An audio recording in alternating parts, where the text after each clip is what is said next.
Assalamualaikum warahmatullahi wabarakatuh. Perkenalkan, nama saya Rimla Rohati dari kelas 11 KJ 2 SMK Negeri 2 Purwakarta. Di video sebelumnya saya sudah membahas mengenai mikrotik, dan di video kali ini saya akan membahas mengenai about router OS atau tentang router OS. Sebelum kita ke materi yang lebih dalam, kita akan membahas beberapa poin penting yang akan kita bahas.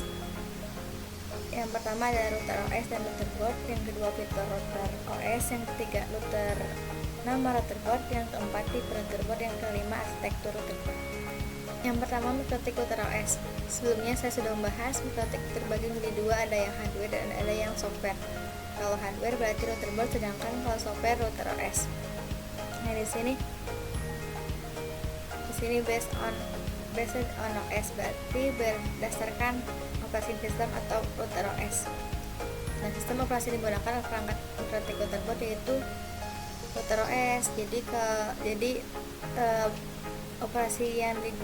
Sistem operasi digunakan oleh router board yaitu router OS. Dapat diinstal di PC atau sebagai VM. Nah, jadi router OS ini sama seperti Linux dan Windows, dapat diinstal di PC. Operasi sistemnya berbasis Linux versi 3.3.5 kernel. Yang kedua ada router OS fitur router OS. Pertama, dia itu support wireless network, yang kedua fiturnya routing, yang ketiga firewall dan NAT, yang keempat QoS atau quality of service atau bandwidth management, yang kelima point-to-point tunneling, yang keenam user management, yang ketujuh tools. Nah, jadi fiturnya itu ada support untuk wireless network, ada routing dan kalau NAT itu biar klien yang memiliki IP privat bisa mengakses IP public. Selanjutnya ada user management, yaitu DHCP atau proxy, hotspot atau radius dan lain-lain.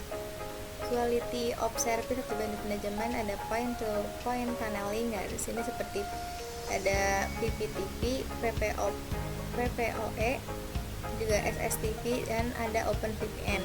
Terus juga ada tools, terdiri dari bandwidth test, start, dan sebagainya. Ini ada wireless dan network. Wireless sulit ditanam. Selanjutnya ada wireless dan network. Wireless sudah ditanam pada mikrotik saat ini. Wirelessnya ada yang diperuntukkan untuk indoor ataupun outdoor. Nah, di sini untuk indoor ada cap wireless, dan untuk outdoor ada point to point dan point to multi point. Dan untuk perangkat PTP atau point to point ada SXTSQ, ada LGHAC. Contoh perangkat untuk point to multi point itu ada mainbox. Selanjutnya ada routing. Fitur routing ada dua bagian. Yang pertama ada static routing, yang kedua dynamic routing. Untuk static routing, dia itu kalau konfigurasi secara manual, sedangkan kalau dynamic routing, dia itu otomatis dan ada protokolnya, jadi bisa menyesuaikan. Selanjutnya ada router board name. Pengkategorian nama pada perangkat router board mikrotik dibagi jadi 3 kategori. Yang pertama ada 3 simbol name. RB ini itu sebagai router board. Untuk 7 ini dia itu sebagai seri atau kelas router. Yang 5 ini dia jumlah port Ethernet. Yang ke-1 ini dia itu sebagai jumlah load atau port wireless pada wireless. Selain 3 simbol nama tadi, ada juga pengkategorian nama mikrotik, yaitu kata atau word. Ini seperti omnitic, group, dan sebagainya. Selain word, ada juga pengkategorian nama pada perangkat router mikrotik, yaitu exceptional naming. Nama disederhanakan dan disesuaikan dengan tahun pengembangan, dan biasanya Ethernetnya lebih dari 9 port.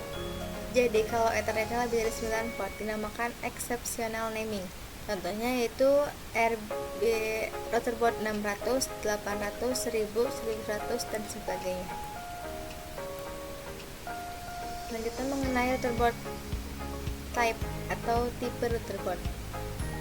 Nah, di sini RB itu tadi sebagai router board 9 ini dia sebagai series atau 900 series, 5 sebagai Ethernet, 2 ini sebagai wireless, 2 ini sebagai fitur board. Di sini juga ada fitur untuk wireless, sini ada jenis casingnya. Nah ini kode lain yang ada pada router board. Selanjutnya mengenai arsitektur router board. Arsitektur router board dibedakan berdasarkan jenis dan kerja prosesor. Nah seperti di PC ya. Kalau di PC arsitekturnya ada ya x64, juga ada x86. Tapi kalau arsitektur router board lebih dari itu. Nah ini contoh untuk arsitektur pada router board. Itu ada MIPS disk, MIPS, delay, dan sebagainya. Software atau OS untuk setiap arsitektur itu berbeda.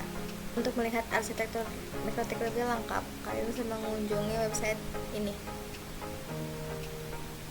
Sekian penjelasan mengenai About Router OS dari saya. Maaf bila ada kesalahan dalam penyampaian. Wassalamualaikum warahmatullahi wabarakatuh.